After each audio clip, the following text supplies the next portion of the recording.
Okay, good evening. Today is November 17th, and we are here for bargaining session number 7. My name is Christine Schroed. I'm Chief Negotiator for the Martin County School District. And if everyone could go around and introduce themselves. Tyson Billock, Director of Professional Standards for the district. Carter Morrison, Assistant Superintendent, Finance for the district. Don Calderon, Director of Risk Management and Benefits for the district. Pat Holtz, MCEA. Susan Rayo, MCEA. Karen Ressaniti, President, Martin County Education Association. Gary Simmons, Chief Negotiator for Martin County Education Association from FEA. Matt Theobald, Martin County High School, MCEA. Maurice Bonner, Director of Human Resources for the district. And I'm Mary White, Director of Curriculum and Instruction. Okay, so I always like to start out with a recap from the previous session. So session number 6 was November 8th. We met here at the Stewart Learning Center. We first discussed the MOA regarding millage. We did propose changes to the language regarding the necessity that an employee be an active employee at the time of the distribution of the millage stipend. The initial proposed language stated that the employee must be active and in good standing, but through discussions, we indicated that that would change the agreement that the parties had tentatively agreed on. So we proposed new language and took out the good standing language and just put in there that the employee must be active at the time of payout. So that was pending. I know you wanted to review that a little bit, so we will be discussing that today.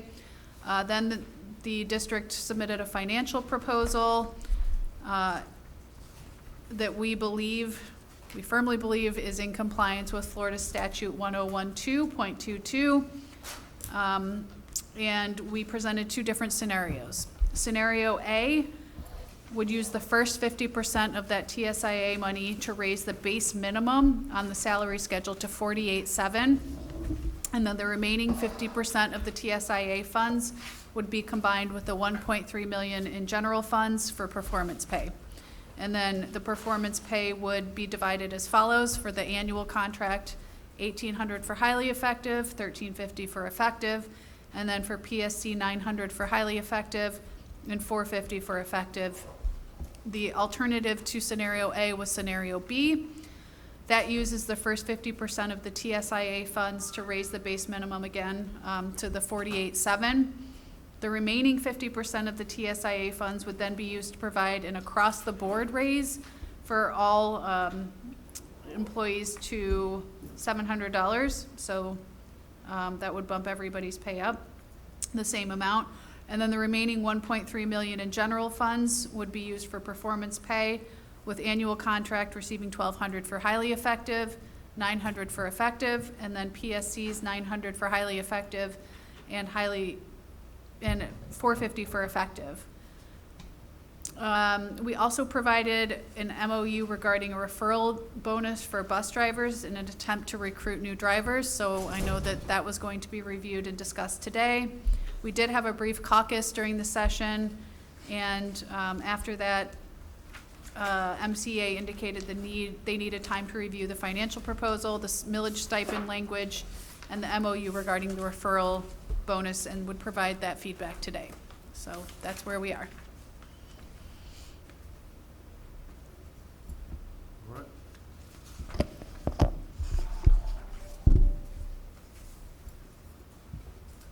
So we had an opportunity to review the scenarios that were presented with respect to the salary schedule that the district presented in the last session. And I want to give you some feedback on some of the brief discussions that we had. Well, first and foremost, I want to apologize for having to wear sunglasses in this proceedings. I had an eye injury yesterday, and it's incredibly sensitive to the light, and I didn't want to send in a replacement or cancel the session before the holidays.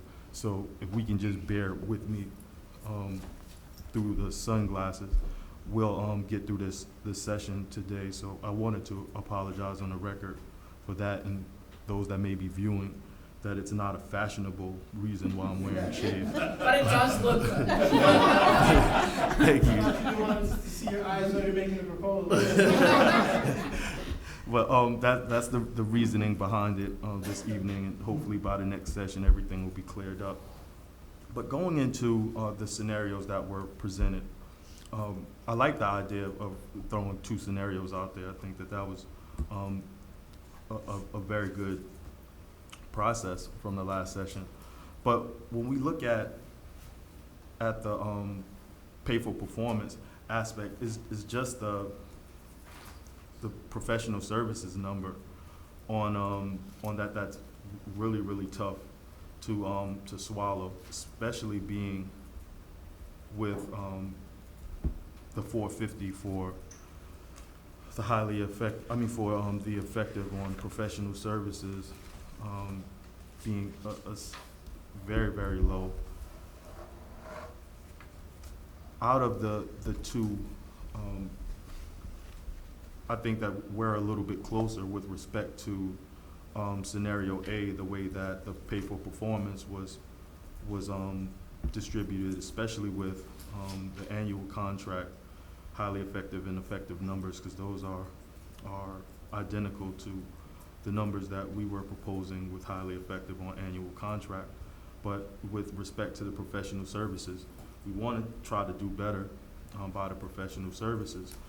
And that was the conversation that we had with respect to your scenarios, and then the feedback that we received from our proposal and the concerns and the questions with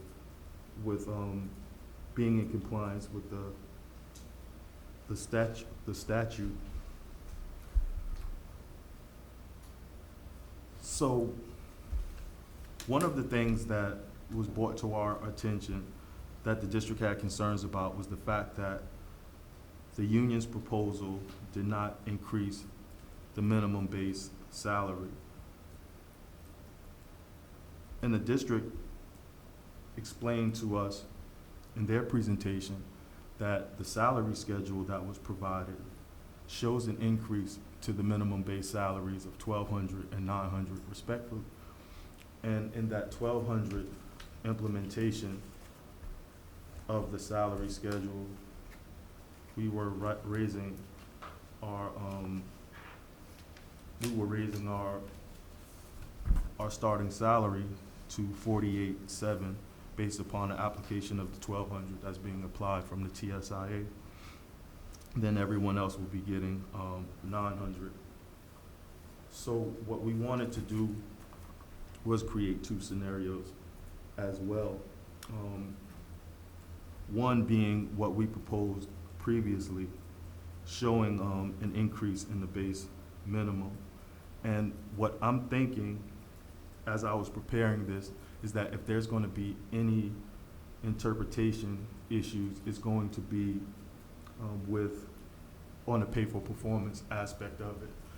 The reason why I'm saying that is because, Carter, you put a little tool on the bottom of your scenarios option with the cost out for highly effective and effective, and it's a statutory test, and it gives you an opportunity to plug in those numbers and see whether or not they were in compliance. And we were looking at that, and that was my weight of whether or not the district would see eye to eye with the way that we're interpreting that as well. And as I stated, it might be a difference in interpretations. If that is so, I can recall the first, after the second session in which the salaries were placed on the table, and there was an interpretation concern from the district. What we did was we huddled and had a discussion about those interpretations. And I'll invite that to take place again if there's an interpretation issue again, but we've combed through it. We have the copies of the language from the statute here today as well. And we just want to present these scenarios to you. And the only difference in the scenario, if you guys can recall, in our last proposal, there was no differentiation between what would be considered highly effective and effective on the professional services contract. But our second scenario gives you a little bit of differentiation if the district is more comfortable with having differentiation between highly effective and effective on a professional services contract. Our previous contract was given $1,800 to highly effective on annual, and then $1,350 for everyone else. So we've presented scenario C, which is the proposal that we placed on the table the last time, with the addition of a salary schedule that shows the increase to the minimum base salary. So that would be the difference between the previous version of this proposal and this one. This is now showing the increase in the minimum base salary. That increase in the minimum base salary, we believe, falls within the appropriate threshold that's outlined in the legislation. So you can go ahead and pass. Yeah, you can pass both of those out. Oh, all right. You need a half over here as well. See, Matt, it's not so easy passing stuff out. These are ours. Okay. He added up. I just need one.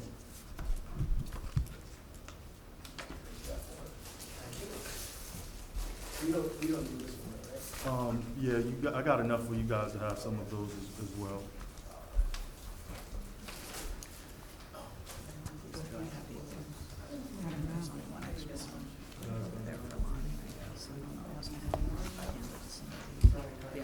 Tyson, I was just wanting to reflect that I was actually ahead of the game on that. My team didn't have full faith and confidence in me.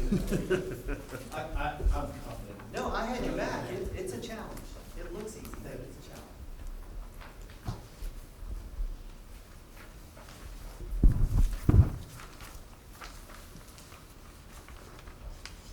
So again, I think that I tried to simplify this as much as possible. With respect to the statutory test, I understand the way that you calculated it on yours, but I'm not going to dive into the statutory test aspect of it. If you could just look at the numbers on it, that's what we're proposing as far as scenario C. And as I stated previously, this is identical to what we put across the table previously. The only change is that we included a salary schedule that shows an increase to the minimum base salary. So with the increase to the minimum base salary of $1,020, the new starting salary based off of our scenario C would be $48,520. So that's scenario C. And then scenario D.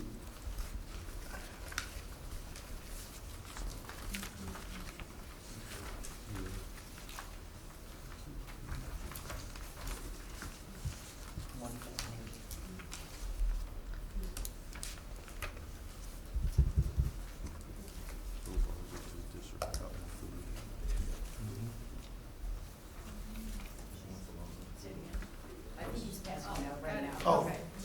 Scenario C is scenario D is coming to you now.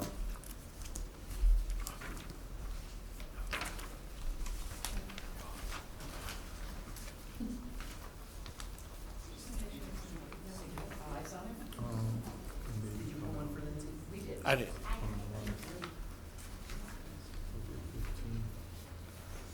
Do you have an extra of C on your end? Yeah, there's several here. Okay. So with respect to scenario D, everything is identical to scenario C, except for when you get down to the professional services performance dollars.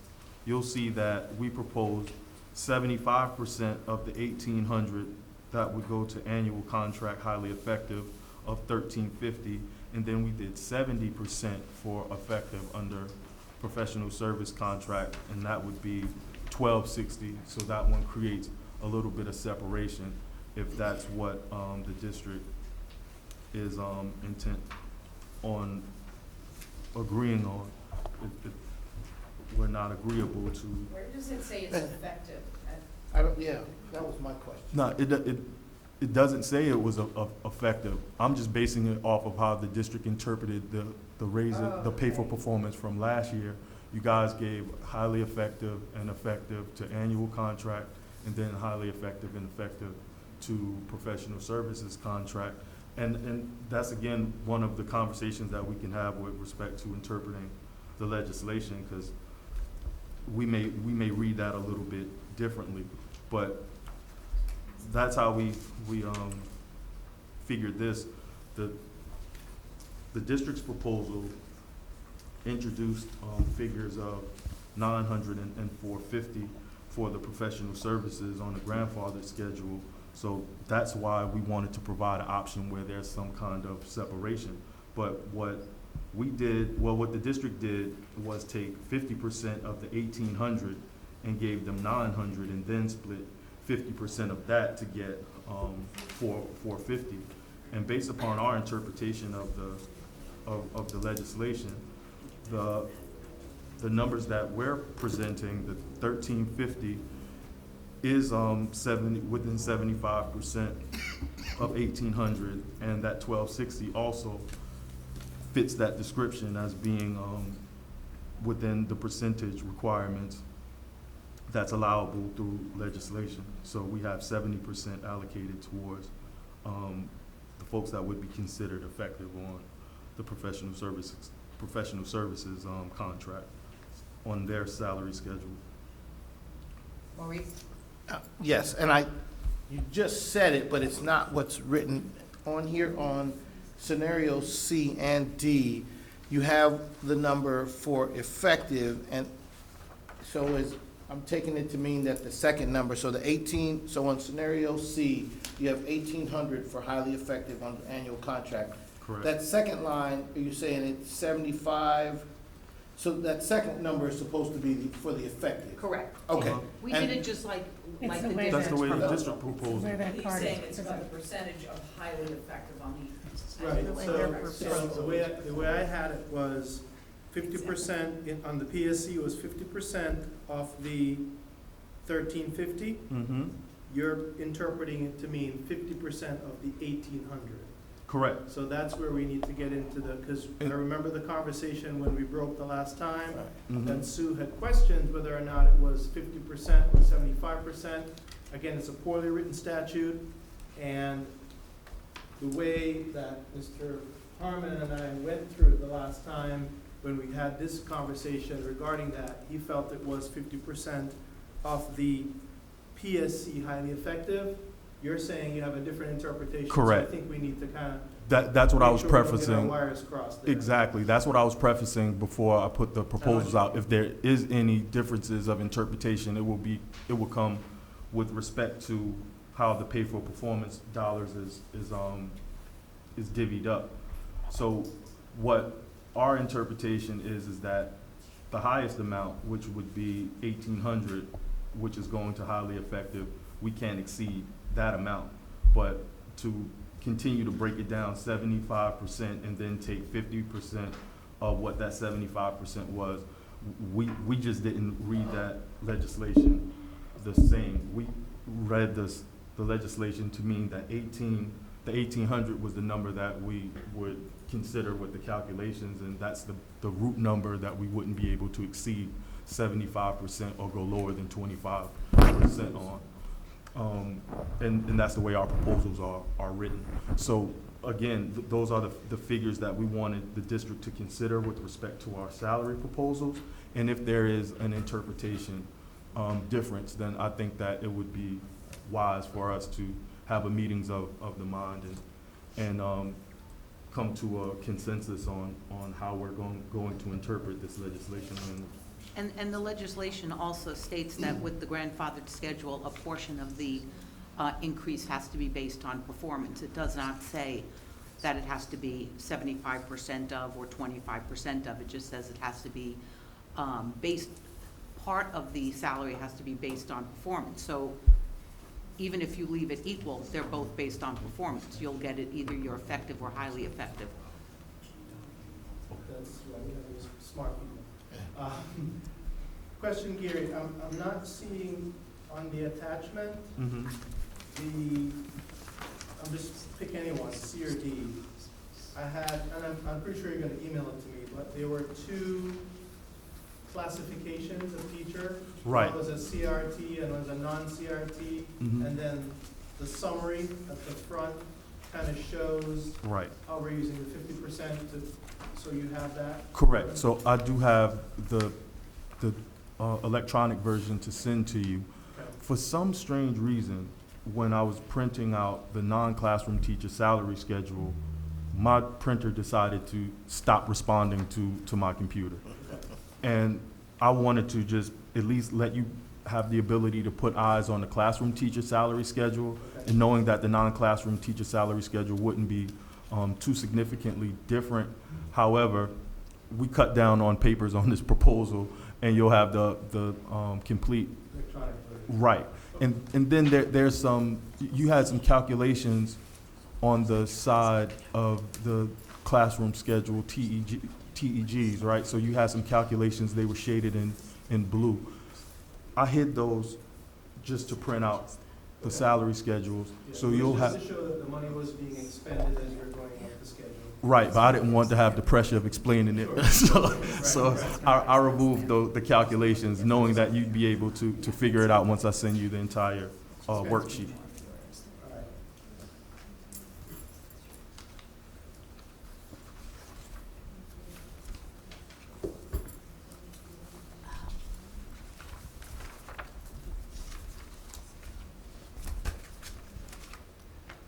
So in both scenarios, you are using the first 50% to raise the base minimum. Correct. And then the remainder we're distributing through performance pay, except that we just have an issue of interpretation on how we treat the PSC effective. That's kind of what we're down to, right? Correct. And increasing the numbers as well. Okay.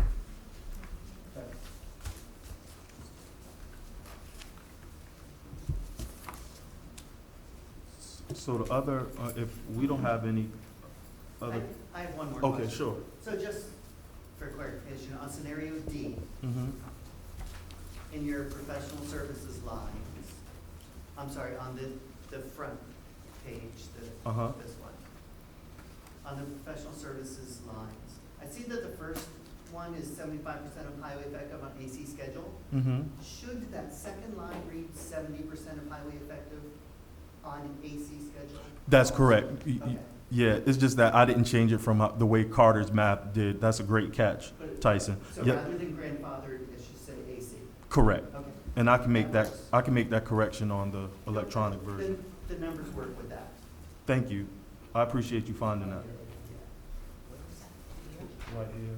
So this is supposed to be 70% of the Oh, I see. See, yeah, Because you on both changed of the them. formula. I see what you're saying. Yeah. Yep, I get it now. And that same typo on scenario. Yep, it's the Yeah. same, Because I it'll was be the just same looking for the one. number above it, you're looking way up here at the 1800s. Right, right. That's it for me.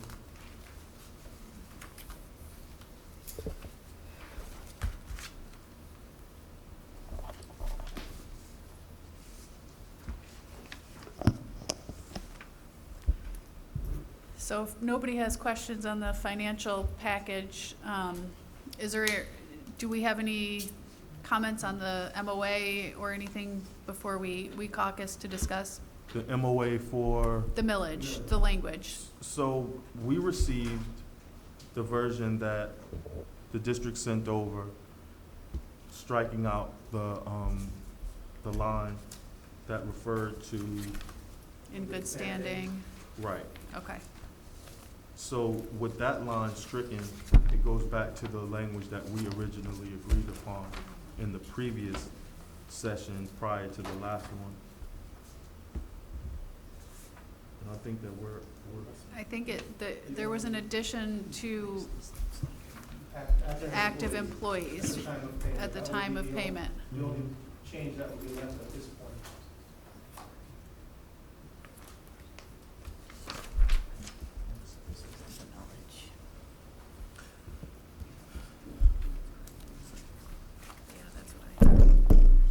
copy here if that would be helpful. It would be, thank you. Okay. Do we have enough for everybody?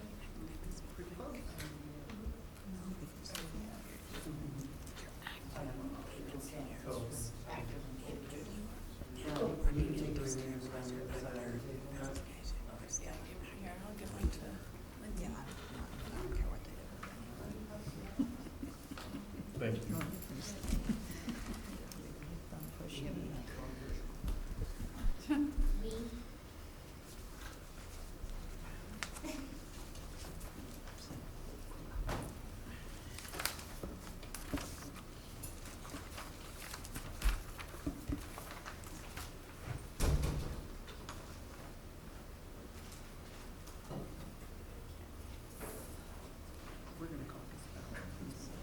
Yes. Yeah, if you want to read over that, we can both caucus and then come back and discuss it if that works. That'll be great. Okay. So the only thing outstanding to discuss prior to going into our caucuses would be the MOU that Dr. Malay placed on the table in the last session with respect to the bus driver referral language. So we're not prepared to discuss that yet. The hurricane days that we had to take cut off some of our time in order to do our due diligence. I want to speak to some of our brothers and sisters, specifically the chief negotiator for AFSCME, and have a powwow or conversation with him prior to us making a decision on this. And because we lost those days due to the storm and Veterans Day, I wasn't able to make that happen prior to this session. So we'll be able to have follow-up conversation with respect to that referral bonus in our next bargaining session. Okay. Do you have any questions that we could answer at the table right now? I think you've answered all of the questions, Dr. Malay answered the questions, the main questions that we had. The only other questions that remain, I think it can only be answered by the chief negotiator for the AFSCME contract. Okay. I do have one question with the millage. When it says active employees, is that specifically relating to those who have been non-renewed and rehired? Right? That's the language about in good standing is irrelevant at this point. It's not even part of that paragraph, correct? Correct. Okay. Here, if you could, before I go to copies, could you email the B and scenario D and scenario C? Certainly. Get that to you right now. Fundamentally, I understand what you're saying.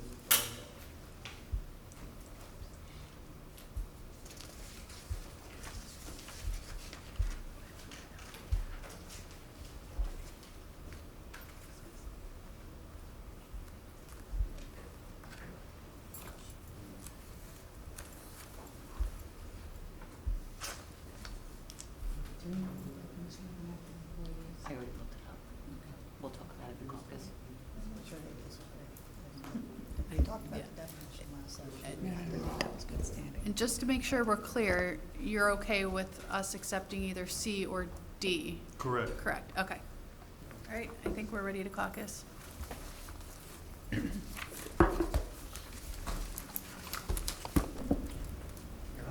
Okay, all right, we're back from caucus. So we want to first say that we appreciate the two different scenarios, and we feel that we have made a significant amount of progress. But we're still kind of approaching it from slightly different interpretations. And I think that, like I said, we are definitely very close. But I think we need to kind of offline have some collaboration and discussions so that we can have a mutual understanding of how to approach this. So I think, you know, if you have anything else to add to that, you know, we're certainly game. Well, I do understand what the district's concerns are, and because I understand doesn't mean I agree. I just understand what our differences are. Yeah. And I think that it would be advantageous on both sides to discuss the interpretations to make sure that, we've said it, and it's not new to you, Christine. We've had meetings to, how do we refer it? Just to level up the apple carts to make sure that we're dealing with the same amount of apples. So Yep. it's not foreign to me of this coming together to get some understanding. So I'm definitely in agreement with that. And I have some of my subject matter experts that I can bring in and share some of their insights on our interpretation as well. And I think that would lead to us getting closer than we are today. But I'm satisfied with where we're at so far, and just try to inch on to the finish line. So I'm open to that. And Okay. so the only thing that else I wanted to discuss while we're back on the record is with respect to the millage proposal. So before we can agree to sign off on this language, I think that there needs to be a little bit of discussion around the language that we added with the active employee. So that's starting at line 30 on page 1.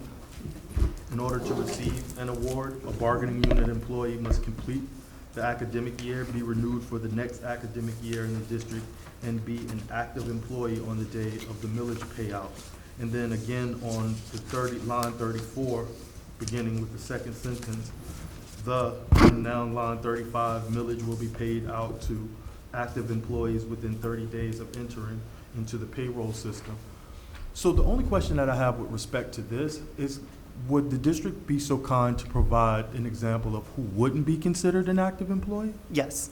Thank So you got it. So in order to address that purple language to active employees on line 35, refer back to lines 33 and 34. This is about those teachers who were non-renewed and being rehired.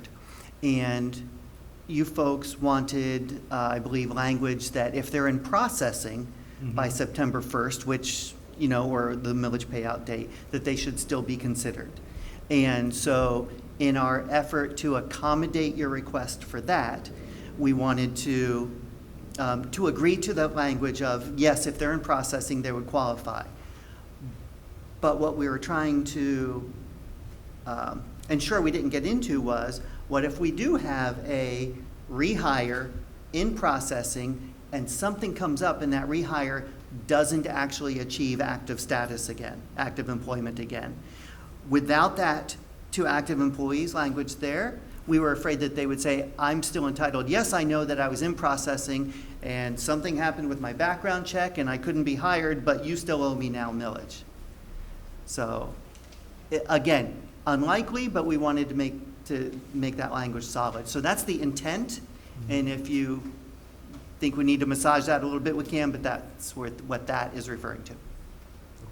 So this really goes back to the non-renewed. It is.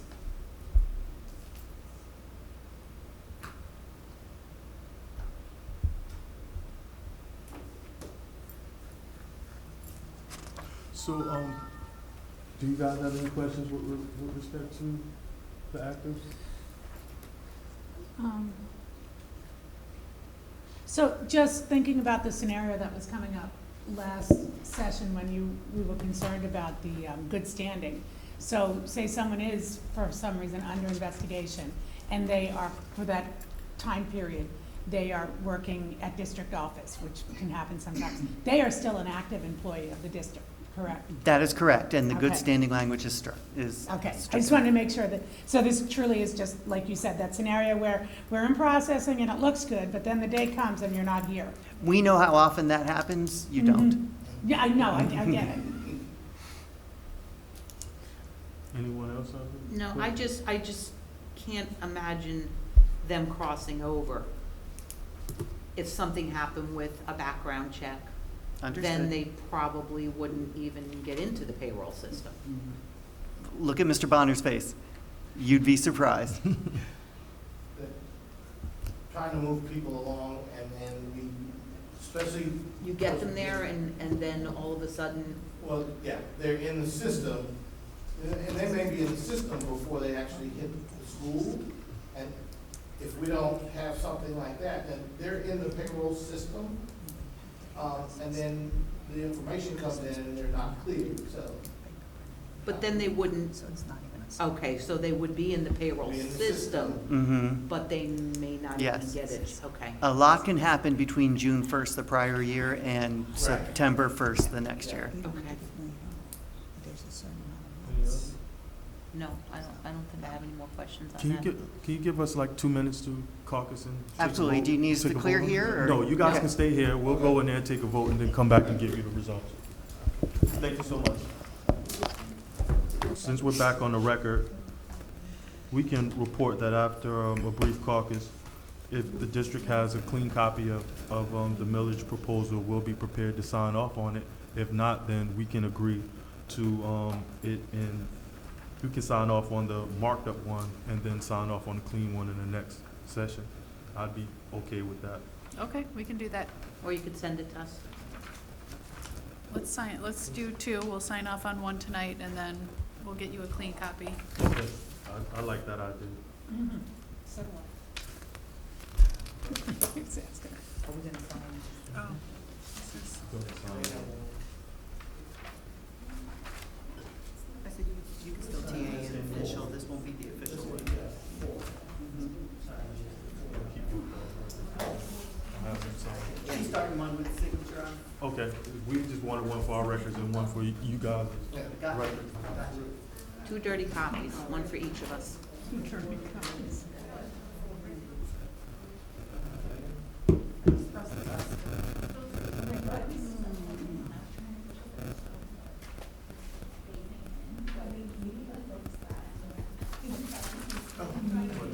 All right.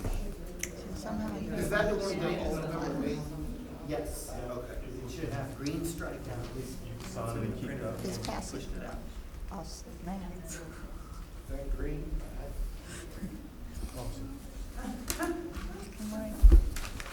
I have like 7 lessons behind her. Now she's 2 lessons ahead of me. Lessons, so I actually passed. I'll just grab it. 'Cause he just wasn't passing this. All right, that's all I have. That's all we have. Thank you all very much. Thank you, happy Thanksgiving. I Yep. it's just really funny. We will be in touch.